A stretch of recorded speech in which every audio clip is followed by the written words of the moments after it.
اللہ سبحانہ تعالیٰ نے لباس کے بارے میں جو ہمیں گائیڈ لائن دی ہے وہ یہ کہ اللہ سبحانہ تعالیٰ نے لباس کو ہمارے لیے اتارا ہے. لباس جسم ڈھانپنے کے لیے یہ پہلی ضرورت ہے. کوئی جانور ایسا نہیں ہے، کوئی پرندہ، کوئی مخلوق ایسی نہیں ہے جس کو ایکسٹرنلی بدن ڈھانپنے کے لیے ضرورت ہو. تو یہ حفاظت بھی کرتا ہے، سطر کو بھی ڈھانپتا ہے اور زینت کا باعث بھی ہے. موسم کے سرد و گرم سے بھی حفاظت کرتا ہے. تو لباس کا اصل مقصد جو ہے حفاظت ہے. اس کے بعد لباس کا مقصد زینت ہے. حفاظت چاہے موسم سے ہو، چاہے نظروں سے ہو، چاہے جس بھی اعتبار سے ہو.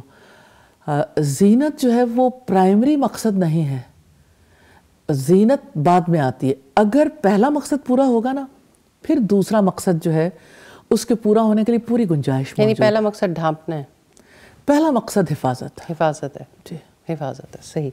اور استاذہ یہ خواتین کے لباس کے حوالے سے زینت و آرائش کا جو اسلامی نقطہ نظر ہے وہ کیا ہے کہ کیا ہر موقع پہ زینت زینب و زینت ضروری ہے؟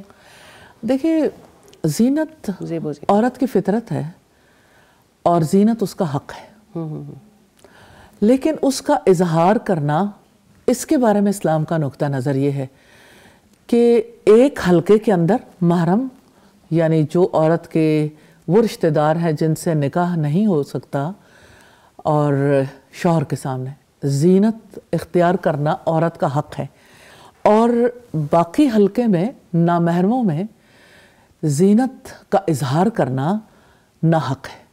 اب دیکھیں دو حلقے ہیں، دو یعنی دائروں میں تقسیم کر دیا. کہاں پر اس حق کو وہ استعمال کر سکتی ہے؟ دیکھیں زینت وہ کر سکتی ہے لیکن زینت اس کا حق ہے. اظہار زینت جو ہے نا وہ ہر جگہ نہیں ہو سکتا. اچھا یہ تو بہت بڑی ڈیبیٹ ہے استاد جو چھڑ جاتی ہے جس کے بعد. نہیں، اللہ سبحانہ تعالیٰ کے حکم کے آگے کیا ڈیبیٹ ہے؟ We are believers. ہم تو اللہ سبحانہ تعالیٰ پر یقین رکھنے والے ہیں. تو بلیور تو کبھی ڈیبیٹ نہیں کرے گا. اگر وہ اللہ سبحانہ تعالیٰ کو مانتا ہے تو اس کی مانے. تو اللہ سبحانہ تعالیٰ جس نے ہمیں پیدا کیا وہ زیادہ جانتا ہے یا ہم زیادہ جانتے ہیں؟ وہ زیادہ جانتا ہے ڈیفینیٹلی. تو نیچرلی ڈیبیٹ تو نہیں ہونی چاہیے. تو جو خواتین ہیں ہمارے جو سرکلز ہیں، آپ نے تو بڑی سادگی کے ساتھ کہہ دیا کہ زینت کا اظہار، زینت تو حق ہے لیکن اس کی لمٹس ہیں. لیکن جو ہمارا ایک معاشرہ ہے، ایک اوور آل، اور بھی بہت سارے گیسٹ بھی ہمیں جوائن کریں گے اور ان کے بڑے دلچسپ انڈرسٹینڈنگز ہیں کہ اس وقت سوسائٹی میں جو پریشر کریٹ ہوا ہے اور وہ پھر ہم کس طرح سے. میں ریئلی سچی بات آپ کو بتاؤں، یہ ہمارے سارے لوگ بہت پیارے لوگ ہیں اور انہیں کسی قسم کی کوئی یعنی انہیں جب کوئی بات پتہ چلتی ہے، سمجھ آتی ہے، لاجیکلی سمجھ آ جاتی ہے تو یہ اس کو اختیار کرتے ہوئے دیر بھی نہیں لگاتے. ایک جو ہے نا سوشل پریشر ہے، پیئر پریشر ہے، سوشل میڈیا پریشر ہے، اس کو کوپ کرنے کے لیے مجھے ایسا فیل ہوتا ہے یہ اکیلے یہ بھی کام نہیں کر سکتے. تو یہ سب کا مشترکہ معاملہ ہے اور مشترکہ طور پر اس کے لیے ایفرٹ کرنی چاہیے اور ہمیں سمجھنا چاہیے.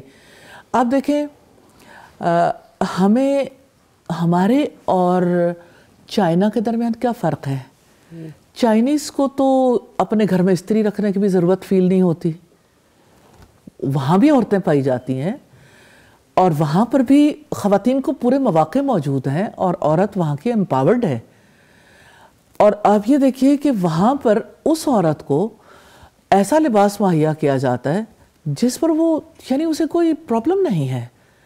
سمپل لیونگ، ہائی تھنکنگ، یعنی سمپلی وہ جو اپنا، میں یہ نہیں کہتی کہ وہ اظہار نہیں کرتے.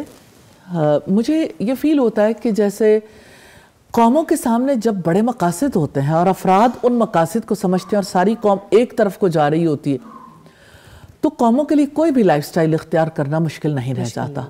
مشکل تب پیش آتی ہے جب آگے اندھیرا ہو، پوری قوم کو پتہ ہی نہیں کہ ہم نے جانا کس سمت ہے، پھر جس کو جو سمجھ آتی ہے وہ اس طرف چل پڑتا ہے.